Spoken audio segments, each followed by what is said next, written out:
it is not who has the authority to state the validity? Who can claim the authority to this?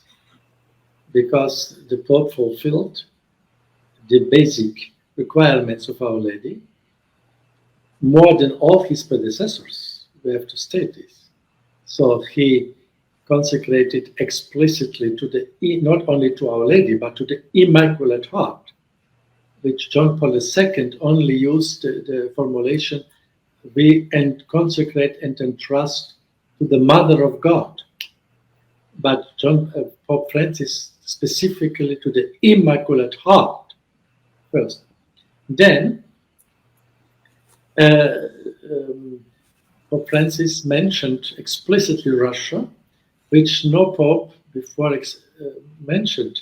Well, Pius XII mentioned Russia, but he did this without the bishops, so he did not fulfill all the requirements of Our Lady. Pius XII in 52. John Paul II made this with all the bishops, but did not mention Russia. So also not. Pope Francis did this with all the bishops. He explicitly mentioned the Immaculate Heart. He added the expression solemn, we solemnly consecrate, which the previous popes did not say solemnly, the word. And the other, explicitly Russia. Of course, he mentioned also Ukraine and ourselves, the church and all the people. But this is not invalidating him because the Russian is already mentioned. It is, on the contrary, to my opinion, to mention also the other people and ourselves to consecrate together with Russia is more a perfect form even. And Our Lady did not say in Fatima, the Pope must consecrate only Russia. She did not say only. She did the simplest Russia. Well, she mentioned Russia and then added other people.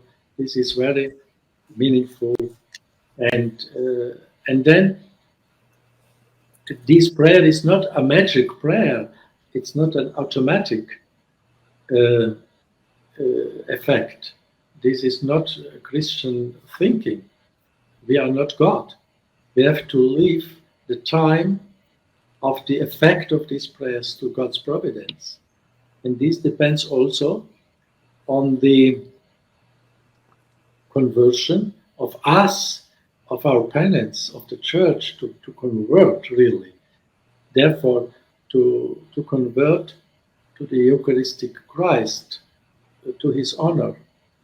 And to my opinion, there will no effect of this consecration unless the church, the Pope and the bishops will not again start to protect our Lord in the Eucharist and to abolish the communion in hand.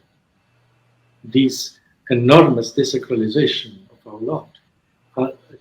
We have to stop here in the church with this desacralization and with this offending of our Lord, objectively I mean.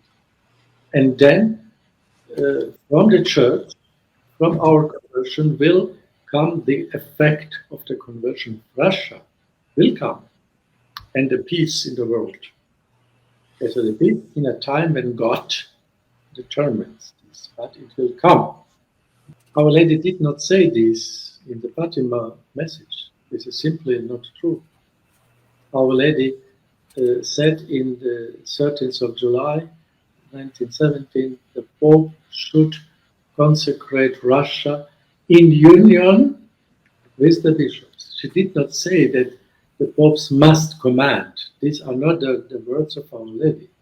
Maybe later, in a letter, in a message later to the Sister Lucia, she mentioned maybe that the Pope may command, but it is not for validity. It's not a sacrament. The Pope can also invite to do this. So we have not to give to this consecration the value of a sacrament. This is not Catholic. This is a private revelation which God gave to the Church, in which the Pope as the head of the church, can use to his discretion, observing, of course, the basic requirement, and which is the basic requirements we mentioned.